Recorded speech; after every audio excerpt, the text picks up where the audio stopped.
Мурунку чиновниктин үйүнөн курал жарактар катылган бөлмө табылды.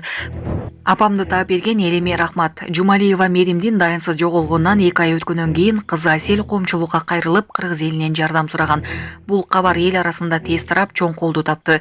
Бир күн өтпөй жакшы кабар угулду. Аселдин апасы табылып, тирүү жана саламат экендиги белгилүү болду.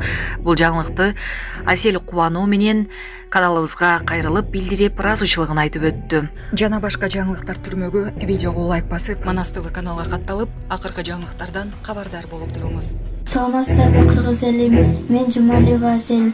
Биз издеп жүргөн мамамды таап алдык.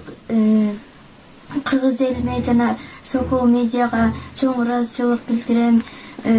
Биз издеп жүргөн мамамды көргөн билгендер WhatsApp'тан жазып, чалган элдерге да чоң ыраазычылык билдирем. Силерге да чоң рахмат. Аллахым ыраазы болсун. Бүгүн Кудай жалгап таап алдык мамамды. Көчөдөн жүрө берип адашып кетиптир. Чоң ыраазычылык билдирем. 7 декабрга карата өлкөдө күтүлгөн аба ырайы. 7 декабрда Чүй, Ысык көл облустарынын айрым жерлеринде, Жалал Абад облусунун тоо этектеринде жана тоолуу райондордо кар жаайт. Жалал Абад облусунун өрөөндөрүндө жана калган аймактарда жаан-чачын болбойт. Чүй, Талас, Ош, Жалал Абад, Баткен облустарынын айрым жерлеринде туман түшөт. Тоо этектеринде жана тоолуу райондордо жолдор тоңолук, тайгак болот. Урматтуу Москва шаарындагы мекендештер, эгерде сизди тиш оорусу тынчсыздандырып жатса, анда сизге Умбем клиникасын сунуштайбыз. Стоматология заманбап техникалык каражаттар жана материалдар менен камсыздалган. Жогорку даражадагы адистер өз ишинин сапатына кепилдик беришет. Хирургиялык стоматология, тиштерди кооздоп калыбына келтирүү, кандай гана оор абалдагы тиш болбосун, оорутпай алып салабыз, жулабыз. Тиштерди кесипкөй чеберчиликте, гигиеналык тазалоодон өткөрөбүз. Брекет системабыз да бар, имплантация жасайбыз.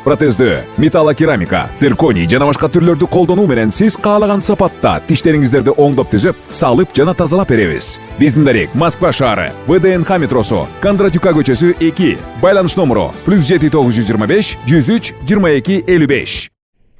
Грузияда мурунку чиновниктин үйүнөн курал жарактар катылган бөлмө табылды. Грузиядагы ички иштер министрлигинин мурунку башчысы Давида Кезерашвилинин үйүнөн катылган курал жарактар, ок дарылар табылды. Бул туурасында чет элдик басылмалар билдиришти. Маалымдалгандай, укук коргоо кызматы тарабынан экс-министрдин үйүндө тинтүү жүргүзүлгөн. Анда бир бөлмөдө мыйзамсыз жана мыйзамдуу да куралдар табылган. Учурда ал үйдө чиновниктин кайнагасы Дмитрий Чикавони жашай турганлыгы аныкталган. Ал оппозициячыл партиялардын биринин басма сөз катчысы болуп эмгектенет. Ал эми чет өлкөдө жашаган Давида Кезерашвили Грузиянын бийлиги тарабынан издөөгө алынган. Булат Суперкежи.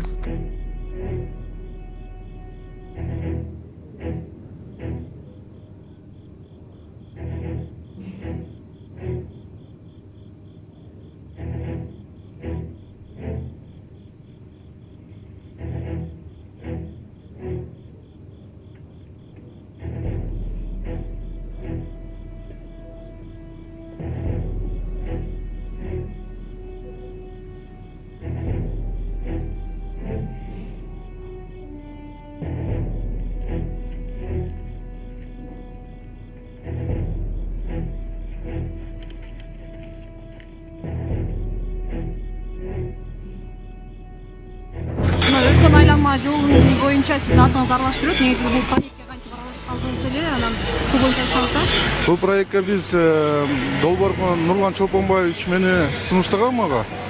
Ошо өзгөндө болсо тыгын болуп атат, альтернативный жол проект дегенден биз ушул долбоорду катышып калдык. Бул жака кеткен каражат кантип алдыңыз?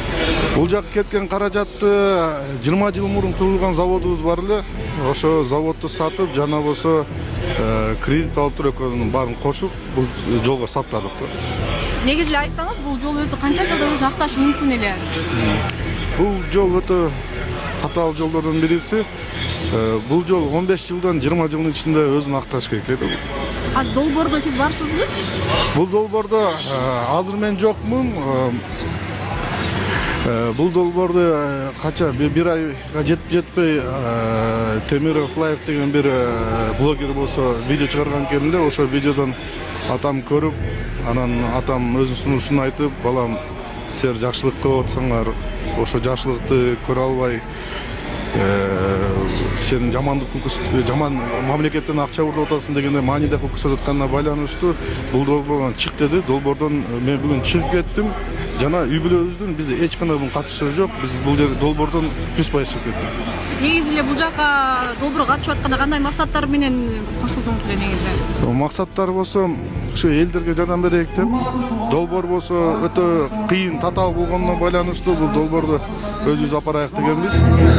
Мен баягы эле айтып берип атканда 15 жылдан 20 жылга чейин убакыт кармап калат экен. Бул бизнесмендер келип алып 15 жыл, 20 жыл акчаны сарптабайт бул жолго. Бул өтө долгий проект болуп калат, орусча айтканда. Ошондуктан билбейм мен бул жагын кандай кылыш керек.